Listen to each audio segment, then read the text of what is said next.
Junie B. Jones' Dumb Bunny.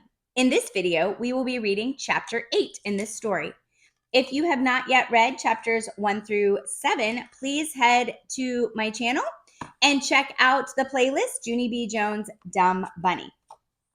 All right, boys and girls, here we go. Chapter 8 is called Swooping. The children ran. They ran everywhere, I tell you. They ran to and fro and up and down and back and forth and here and there. Also, Roger ran sideways and Lenny ran in a circle. I watched them very fascinated. Some of the children were tackling and scuffling. Sheldon went through a shrub. That's when Lucille's daddy blew his whistle again. Everyone come back here right now, he shouted, real mad. Everyone came back. Sheldon had a stick in his ear. He sputtered and stuttered and pointed at May. She pushed me! She pushed me! May pushed me through a bush! May stamped her foot. No, I did not, Sheldon. I did not push you. You pushed yourself, she said. She turned and looked at the daddy. It was the darndest thing you ever saw, she said. He shoved himself right through that shrub. The daddy stood there a real long time. Then he walked to a picnic bench and he sat down real slow. And he hit himself in the head. I went over and tapped on him. I would just like to point out that the bunny did not run, I said. The bunny was the only one who walked. May overheard me. That's because the bunny can't run or the bunny falls down, she called. The bunny should not get credit for that. The daddy hit himself in the head again. I walked back to Herbert. He looked kind of worried. The daddy is coming unglued, he said. I nodded. Yes, I said. The daddy is going to need backup, I believe.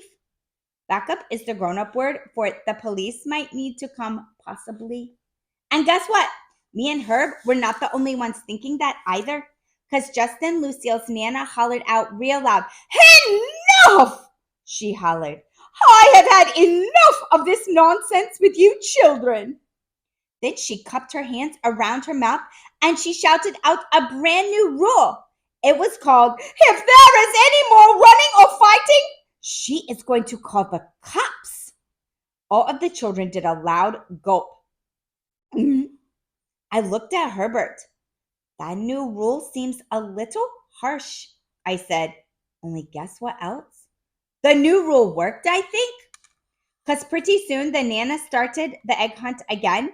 And this time, no one ran at all. No one even walked hardly. Instead, we all behaved like little ladies and gentlemen, and we hunted for eggs very polite. May stuck to Sheldon like glue. I tried to stick to him too, but my giant feet could not keep up that good. May kept on grouching. You're not going to get the golden egg before I do, Sheldon. Even if you know where it is, I'll still beat you to it, she said. I'm all over you like flies on egg salad. Sheldon rolled his eyes. But I don't know where the golden egg is, May, he said. I've already told you that. I don't know anything at all. I cupped my mitts around my mouth. I believe you, Sheldon. I believe you don't know anything at all, I shouted. I've never thought you've known anything at all. After that, I hurried to catch up to him because I definitely thought he knew something, of course. Sheldon turned to wait for me. Then all of a sudden, he glanced down at the ground and he did a loud gasp. I see one! I see one! I see one! He shouted. May and I turned to look. There was a bright green egg under the bushes. Sheldon clapped and laughed. Then he hurried over to pick it up. But whoosh! Swoop! Scoop! May ducked underneath him, speedy fast, and she picked it up instead. I got it! I got it! I got it! She screeched. Then she put the egg in her basket and danced all around.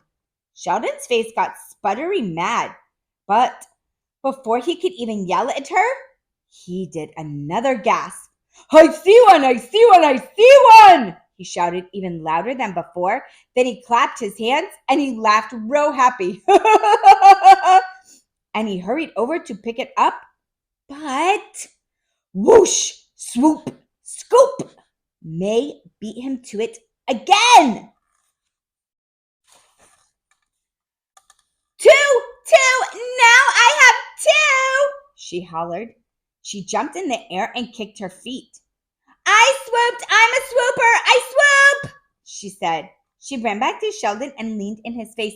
I knew I would beat you at this game, she said. Now I have 2 eggs and you and Junie B have. She leaned her head into our baskets. Let's count them. 0! Ha! You have 0 and I have 2. 2 to 0. 2 to zippity zip 0. Sheldon looked at me real upset. I frowned my eyes at him. Helpful hint? I said. Stop shouting. I see one. Sheldon pointed at his magic egg shirt. But I just don't get it, Junie B, he said. My grandpa said that the egg is with me. So why isn't this magic shirt working? I looked closer at the egg dribble. Maybe it's not lucky, I said. Maybe it's just dirty. Sheldon slumped his shoulders. Then he reached down his finger and he flicked off the egg. Only wait till you hear this! Just as he flicked it, his eyes got big and wide again. This time I hurried to cover his mouth with my hand. But Sheldon shouted right through my palm. I've seen one! I've seen one! I've seen one! He shouted. Then before he could even move his feet, whoosh, swoop, scoop, May grabbed egg number 3. She twirled in a happy circle around us. 3 to 0, 3 to 0, it's 3 to 0, she yelled. Sheldon stood real still.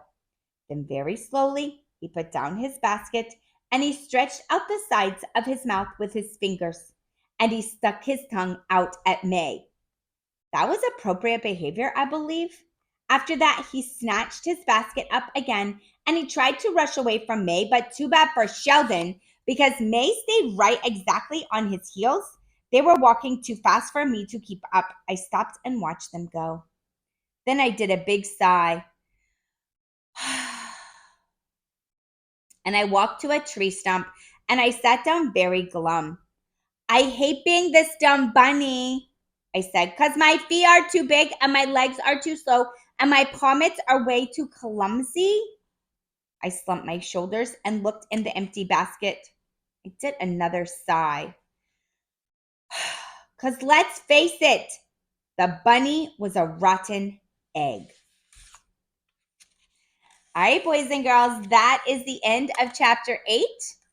If you would like to keep reading with me and go on to chapter 9, just go to the next video on this playlist, Junie B. Jones' Dumb Bunny. If you enjoyed the story, please like and subscribe, and I will see you guys next time. Bye!